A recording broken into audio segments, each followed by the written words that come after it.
Excusez.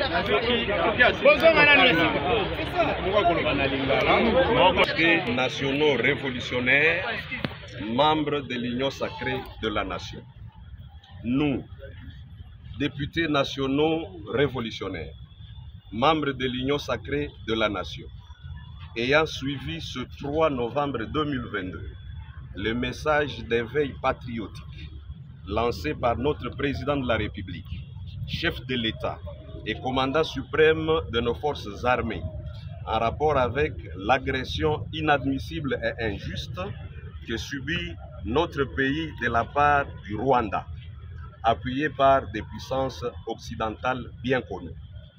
Déterminé et rangé comme un seul homme derrière le président de la République pour barrer la route aux forces étrangères qui se camouflent sous l'étiquette de M23.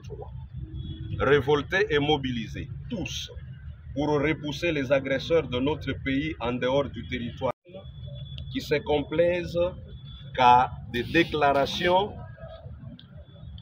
creuses, alors que nos enfants, frères et sœurs, errent et meurent sans abri ni assistance.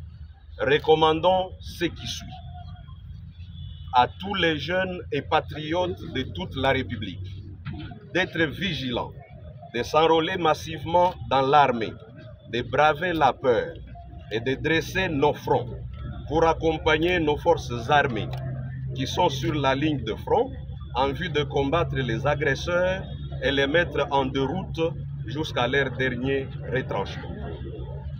Aux forces vives de la nation et aux acteurs politiques de toutes tendances confondues, des terres de divergences politiques, de privilégier la cohésion nationale et de se ranger tous derrière les forces armées de la République démocratique du Congo et leur commandant suprême.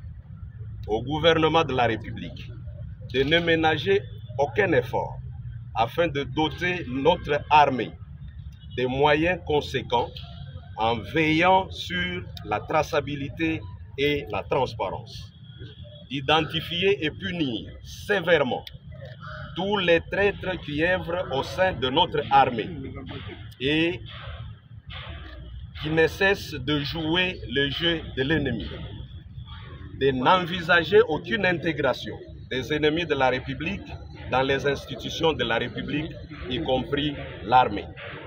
À la communauté internationale, l'Union africaine et toutes les organisations sous-régionales de jouer les francs du jeu et d'imposer des sanctions sévères à l'encontre du Rwanda qui ne cesse de faire couler le sang des Congolais et de piller les richesses de notre pays.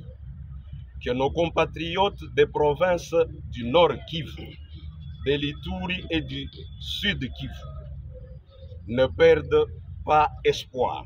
Nous sommes et restons un même corps.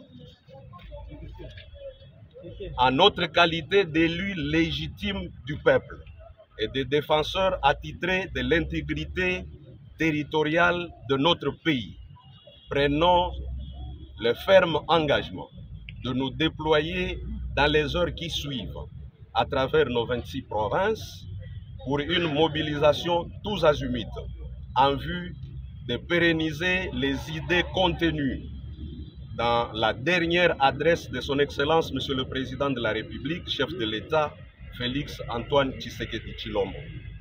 La République démocratique du Congo reste et restera une et indivisible. Que Dieu bénisse la République démocratique du Congo et son président.